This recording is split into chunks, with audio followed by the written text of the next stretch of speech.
I've entitled this address, "The Mirror Up to Nature, Christians in the Dramatic Arts." Those of you familiar with Shakespeare's Hamlet recognize the allusion, the mirror up to nature. I will read to you Hamlet's advice to the players. "Speak this speech, I pray you, as I pronounced it to you, trippingly on the tongue. But if you mouth it, as many of your players do, I had as lief the town crier spoke my lines. Nor do not saw the air too much with your hands thus, but use all gently, for in the very torrent, tempest, and, as I may say, the whirlwind of your passion, you must acquire and beget a temperance that may give it smoothness." Oh, it offends me to the soul to hear a robustious, periwig-pated fellow tear a passion to rags, to very tatters, to split the ears of groundlings, who for the most part are incapable of anything but inexplicable dumb shows and noise. I would have such a fellow whipped for o'erdoing termagant. It out Herod's Herod, pray you avoid it. Be not too tame, neither, but let your own discretion be your tutor. Suit the action to the word to the action, with this special observance, that you o'erstep not the modesty of nature. For anything so overdone is from the purpose of playing, whose end, both at the first and now, was and is, to hold, as 'twere, the mirror up to nature, to show virtue her own feature, scorn her own image, and the very age and body of the time his form and pressure. Now, this overdone, or come tardy off, though it make the unskillful laugh, cannot but make the judicious grieve. The censure of the which one must, in your allowance, o'erweigh a whole theater of the others. Oh, there be players that I have seen play and heard others praise, and that highly, and not to speak it profanely, that neither having the accent of Christians, nor the gait of Christian pagan, nor man, have so strutted and bellowed, that I have thought some of nature's journeymen had made them, and not made them well. They imitated humanity so abominably. These are words to consider as we meditate on the Christian's involvement in the theater arts. My observations about the current state of Christian involvement in the theater arts is somewhat limited to that seen in fundamentalist or very conservative evangelical circles. There is good work being done by Christians in theater, and I confess that I am not familiar with that work. I have not been to the very many of the Christian productions that are being done, that are quality work, and that are not under criticism in today's address. However, by and large, in conservative Christian circles, theatrical acumen is very limited.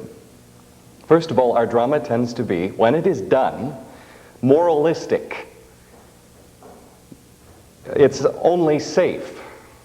There's no sex and there's no swearing. It tends to be preachy. Our drama is unambiguous. It insults the intelligence of the audience.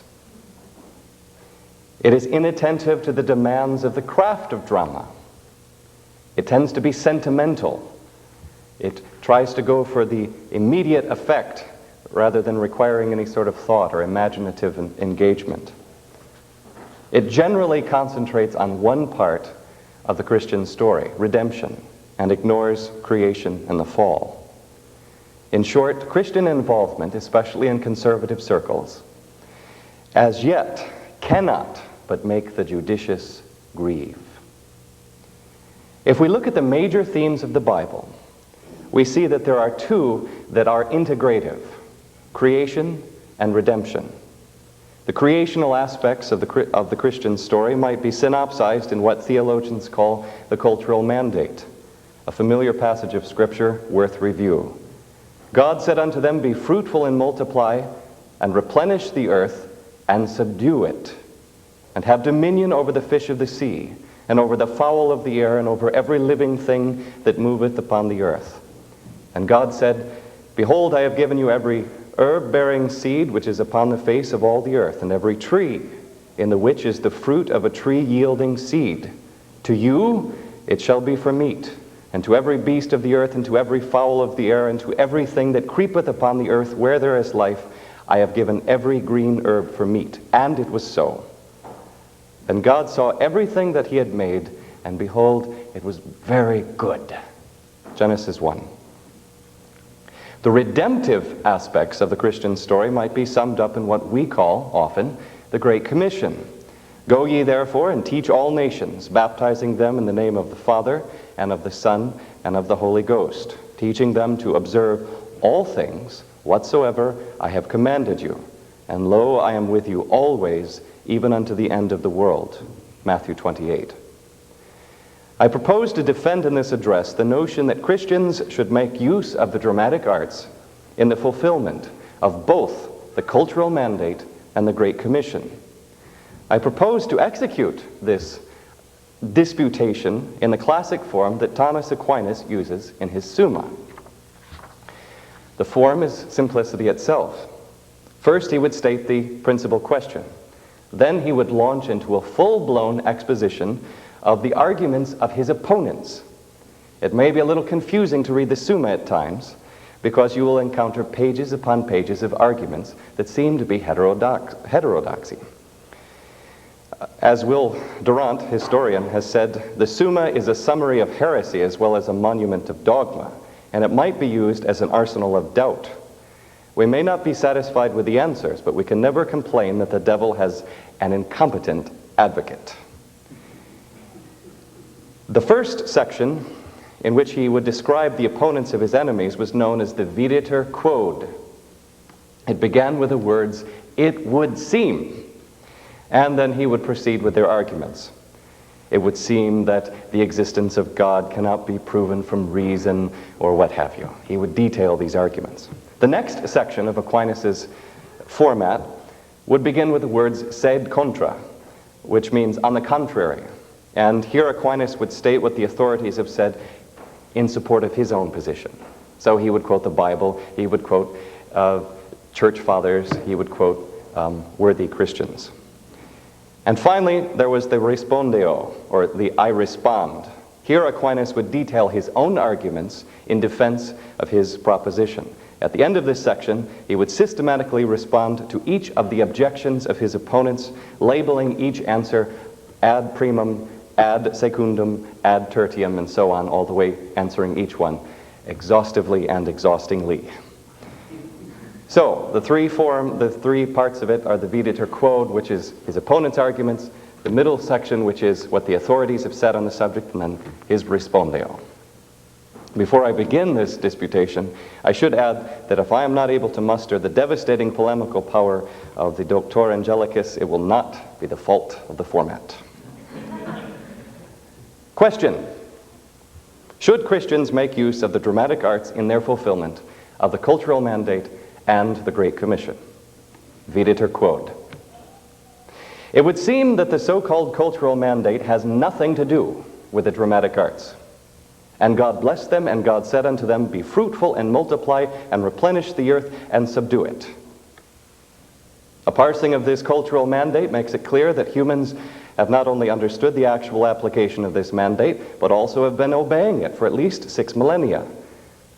Where do the dramatic arts come into play? The first aspect of the mandate, fruitfulness, has long been a self-evident good. Likewise, humans have attended with great care to the second part of the mandate, to replenish the earth. Even Christians have never questioned the validity of this application of the mandate. You don't hear sermons railing against the temptations of farming. Nobody preaches sermons entitled Seduced by Agriculture. And finally, the command to subdue the earth, that is, to master it by technology, though it has historically met with disapproval by the church, today enjoys widespread approbation. However, nowhere in the cultural mandate can we see the imperative for dramatic artistry. Second article. Involvement in the dramatic arts has been condemned by Christians and non-Christians alike. The argument from authority, in other words. First of all, Augustine Stage plays are the most petulant, the most impure, impudent, wicked, unclean, the most shameful and detestable atonements of filthy devil gods.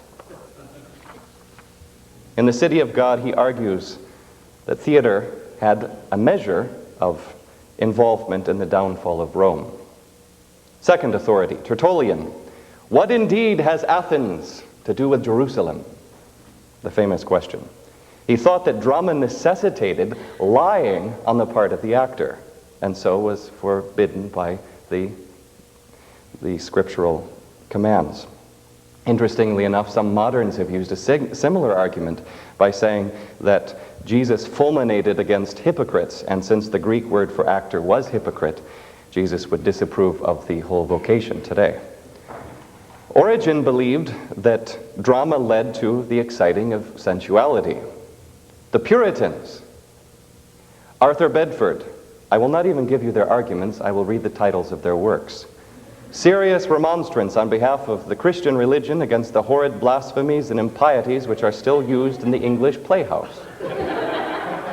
It's catchy. William Rankin, A Mirror of Monsters, wherein is plainly described the manifold vices and spotted enormities that are caused by the infectious sight of plays, with the descriptions of the subtle sleights of Satan in making them his instrument. One may impugn the Puritans for many things, but not for vagueness. And finally, a non-Christian authority, Voltaire. He says of a particularly famous play, it is vulgar and barbarous drama, which would not be tolerated by the vilest populace of France or Italy. One would imagine this piece to be the work of a drunken savage. The play in question, Hamlet. In 1910, a city of California forbade the construction of movie theaters within the city, and that city was Hollywood. Third argument. The dramatic arts do not deal with reality, they deal with fiction. We serve the author of truth, so why should we not straightforwardly present the gospel?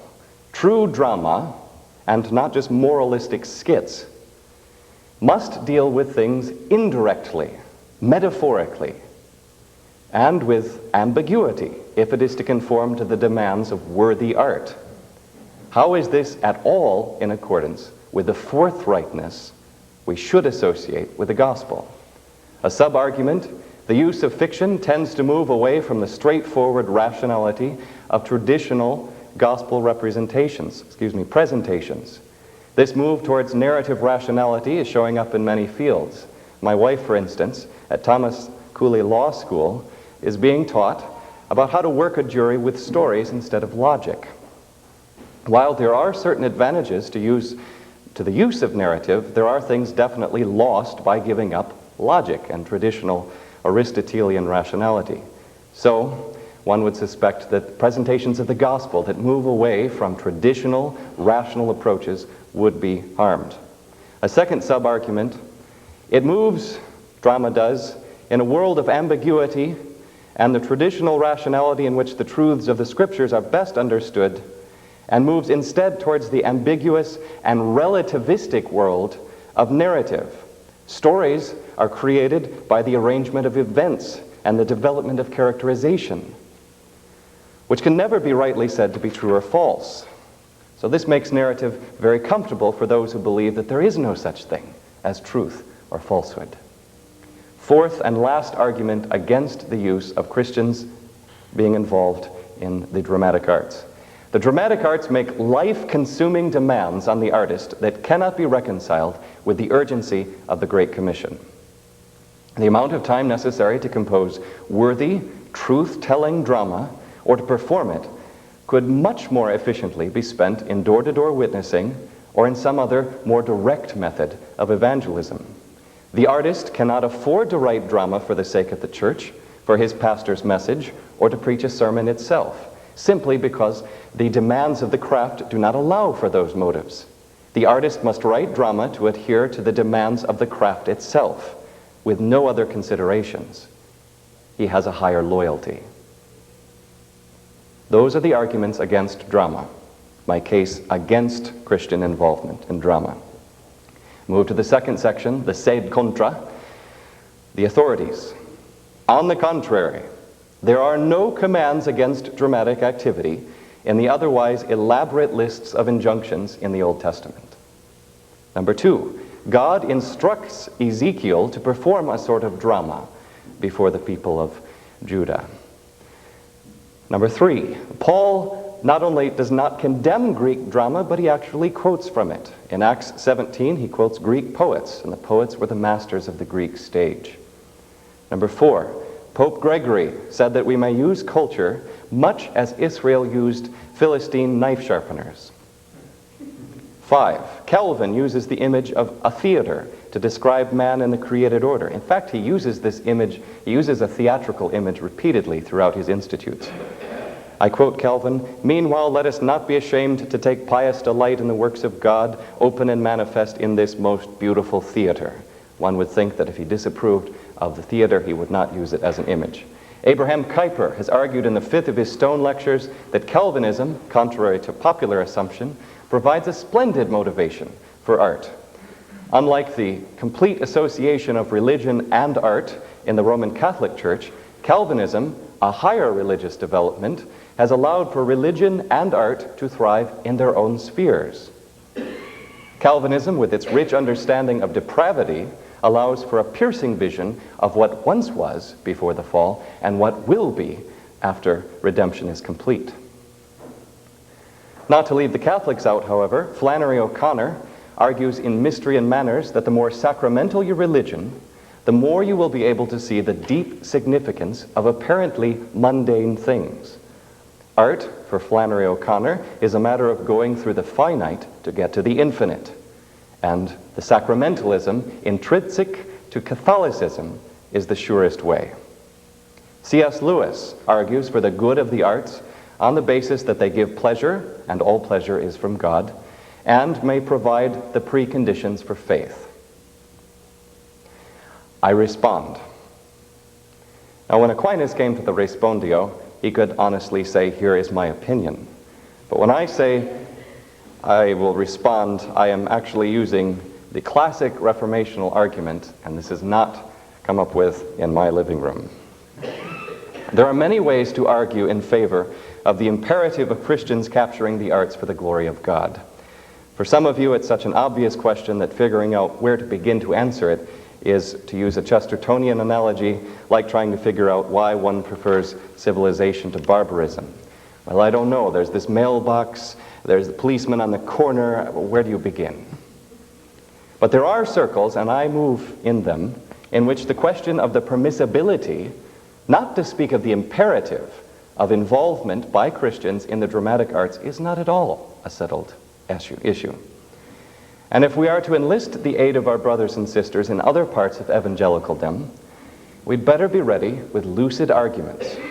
Furthermore, those brothers and sisters in your churches who do wish to study the dramatic arts had better be clear as to what it means to be reformational as an actor or an actress, a director or a playwright, before these people walk into the experimental theater of a state university.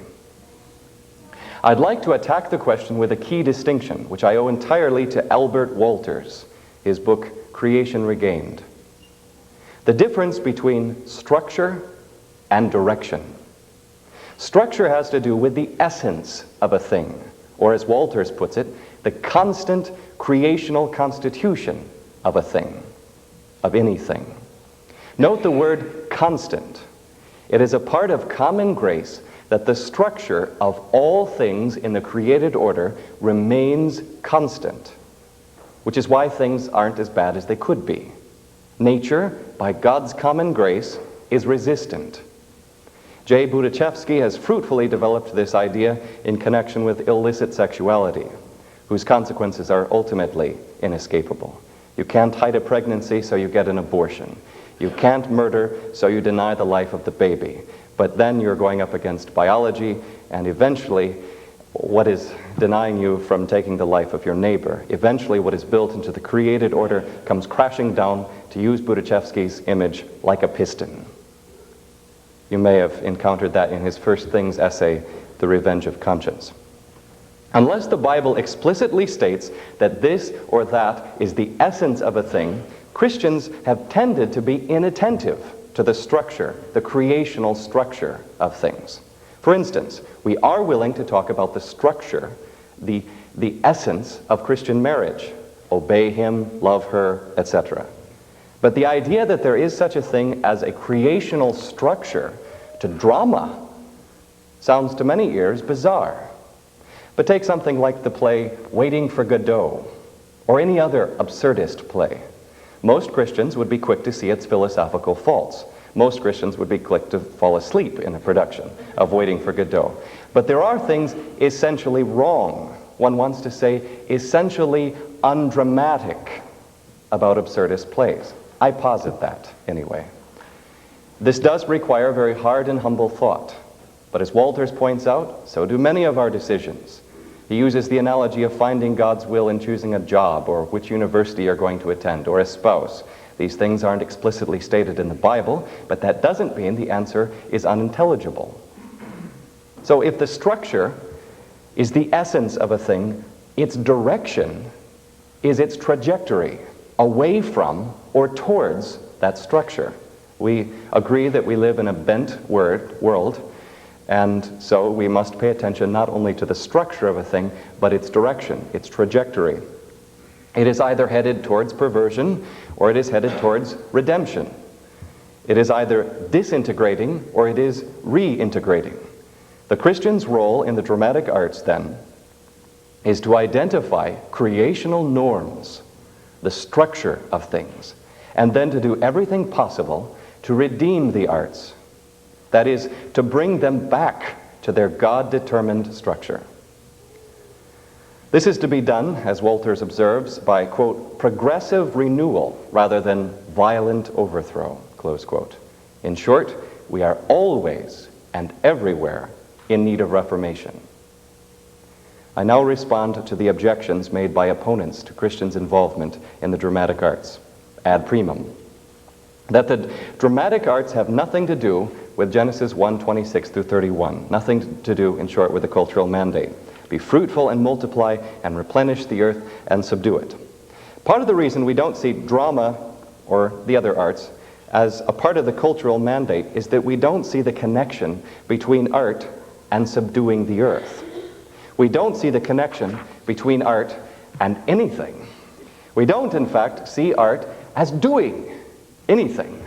We see it as contemplation. Perhaps this idea of art as a matter of contemplation is as a result of the classical ontology of seeing human beings as essentially rational creatures. Isocrates, a teacher of rhetoric in the 4th century before Christ, said that what distinguishes us from animals, from the other beasts, is that we think, we contemplate. Actually, he said, it is that we can persuade. We use our reason. In short, lions and tigers do not have museums where they spend Sunday afternoons contemplating portraits of Leo the 13th. But our discoveries in the animal world in this century have begun, and even before this century, have begun to chip away at this idea of the uniqueness of human beings resting in our rationality.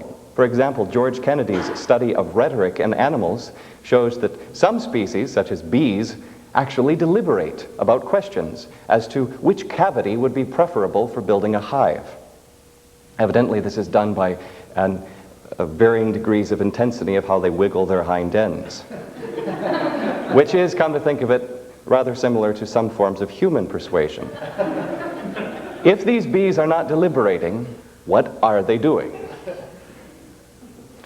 Kennedy gives another example. Some monkeys use enthymemes in their warnings to each other. Quick review of logic. An enthymeme is a syllogism in which the major premise is left out. For instance, if I were to say, I'm thirsty, give me water, that's an enthymeme. The major premise would be, when I'm thirsty, I drink water. I'm thirsty, give me water. Most of the time, we don't give out the full syllogism. You don't explain to your wife that, you don't go through the whole process of explaining why you want the water.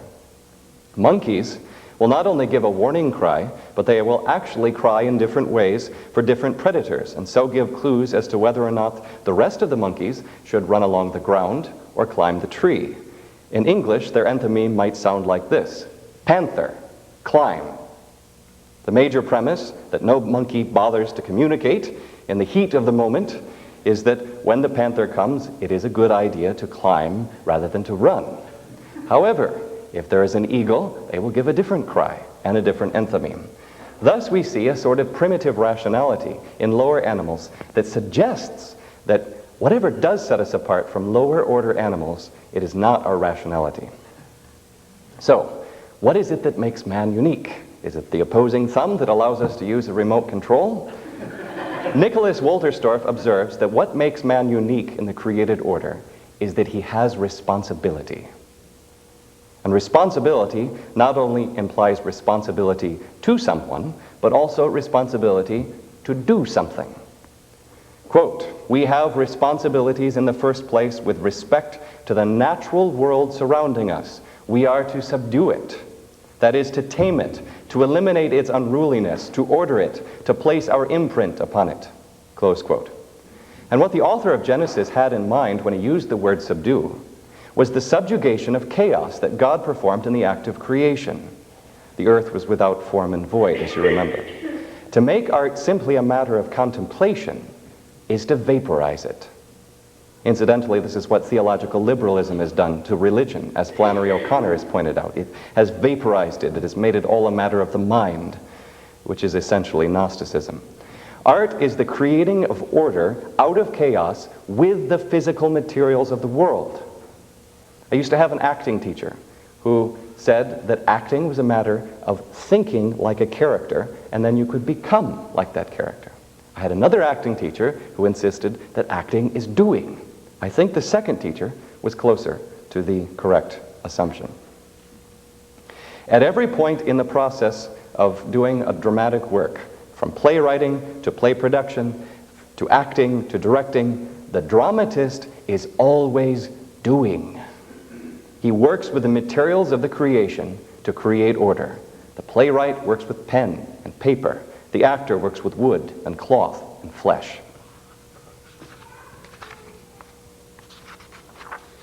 Therefore, the objection that the arts have nothing to do with a cultural mandate may be based on a wrong notion of art as contemplating rather than doing. Incidentally, as a side note, think of what you think of when you go to a museum. You see people striking poses of contemplation, and I think that that may be entirely appropriate, but it also may be telling as to what we think art is supposed to do. We go to symphonies to think, that that's essentially what's going on there, is just thinking. Actually, the artist subdues the things of creation in order to make something that is useful or delightful or both. His vocation is no less a part of Genesis 1:28 than is the builder who subdues trees and sand and rocks to make buildings, or the farmer who subdues soil and seed to make rows of corn. Ad secundum, the second objection. As for the second objection that there are a great number of authorities who have inveighed against drama, I think my sede contra above has demonstrated that there are a significant number of Christians on both sides of the question, enough anyway to make the argument from authority virtually irrelevant. Ad tertium. As for the third objection, that drama does not deal with reality, but with fiction, I wonder, and this is a bit of unlicensed speculation, I wonder if this objection comes from an overall sense these days that truth is hard to tell from falsehood. Paul Johnson said an educated man in the 1990s was less equipped with certitudes than an ancient Egyptian in 2500 BC. Perhaps we are so concerned for the defense of what is and what is not true that we shun anything that isn't literally true. I think this is woefully wrong-headed. There is a simple answer to this objection, that drama deals with merely fiction and not reality. A quotation from Pablo Picasso: "Art is a lie which makes us realize the truth." Now that doesn't completely answer the objection for the Christian, but it is important to note it is true. Sometimes I get the sense that people think that reading stories is a pastime that some people happen to like, much as others prefer watching football games. I disagree with this mode of looking at stories. Good fiction does not merely spin tales for the fun of it, it tells the truth, or better, it shows the truth. Perhaps a better response to this objection, though, that because drama deals merely with fiction and so unreality, would be to say this: if you can show a particular truth in any other way, I propose that you should. Don't use stories. Don't use fiction. Don't use drama. Pastors sometimes think, gee, let's put skits before the sermon to make things more interesting. In their minds, I suppose, these skits are just another way to say the same thing that they themselves will be saying in their sermon, or something that they themselves could outrightly say in a much more efficient way, but not quite so entertaining. I think Robert Frost said somewhere that if you can say it in prose, don't write it in poetry. In other words, if it can be said in a sermon, don't bother to put it in a story. But I also propose that there are some aspects, some dimensions of truthfulness that cannot be communicated in any other way than by good fiction, good stories, good drama. Respect the craft of drama as having its own province. Stories say things that nothing else can. When God told Ezekiel to pantomime his message, he wasn't doing it to be merely seeker-friendly. This objection, as you may remember, said that true drama, and not just moralistic skits, must deal with things indirectly and with ambiguity if it is to conform to the demands of worthy art. I think this is precisely right. Pope Gregory once said that every time the scriptures reveal a fact, they reveal a mystery at the same time. And as Flannery O'Connor has pointed out, good fiction does something very much like that. But there is, as you know from your own experience, a great deal of power in indirectness. Aristotle, when he was talking about enthymemes, you can tell I just learned about enthymemes, said that when people have to supply the major premise of an argument themselves, rather than allowing the speaker to do it, they are more likely to be convinced by the argument. Similarly, storytelling, when it demands of an audience to engage imaginatively with a story, enables them or makes it more probable that they will be persuaded by the truth of the story. So, when an audience sees a poor dramatic production, one that directly tells them something, lambasts them, hits them over the head with an obvious statement, usually it's telling them something they already know, if it requires no intellectual or imaginative participation, if there is, in short, no indirectness in the production, it does little to the audience. J.R.R. Tolkien argued that fantasy does provide escape for us. It is sometimes condemned for that, but he thought this was good because it provides us an escape to truth. And well-crafted fiction, good drama, shows us the escape hatch, if only out of the corner of our eye. Ad quartum. The fourth objection states that the life-consuming demands of the craft of drama are not consonant with the urgency of the Great Commission. It should be said first that this objection is absolutely correct in saying that the demands of the craft are rigorous. As Dorothy Sayers has said in her book Creed or Chaos, the artist must pay attention to the demands of the craft and not to the needs of the community and not to the demands of the church. A dramatist cannot afford to listen to what his pastor says he should be saying or what the community says it wants to hear. The dramatist must look at the characteristics of good drama as they have been established by its worthiest practitioners. And very often this means being attentive to the innovation of non-Christian dramatists.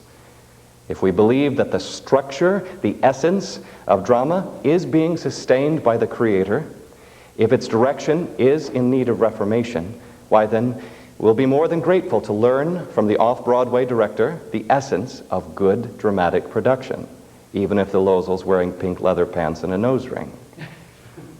But as for the urgency of the Great Commission, I can only say that there are different ways to handle urgency. Generally, when we talk about evangelism, we use the imagery of a burning house. At least that's the one that I was brought up on. But there is also the urgency of a surgeon. He too is saving a life, but he must work slowly, methodically, carefully, and only after years of preparation. There is also the urgency of a farmer. If he doesn't do his work, we won't eat.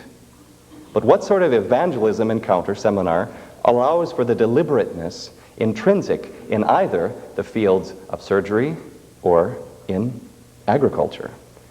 We don't use very often the imagery of plowing and planting and then harvesting. It's interesting that those are precisely the images that Jesus uses and that Paul uses. I think Tim Downes is right to say in his book, Finding Common Ground, that we have for too long concentrated on harvesting and have neglected the time-consuming vocation of cultivating. I once talked with a Baptist pastor who was pursuing doctoral work. You know from your own experience that you can't keep a doctoral student from talking about his dissertation topic, and sure enough, he told me about his. I want to write about why more young people aren't going into full-time Christian service, he said. My heart sank. Now, I suppose that some of the people he was referring to may be going into what are often referred to as secular fields for selfish reasons.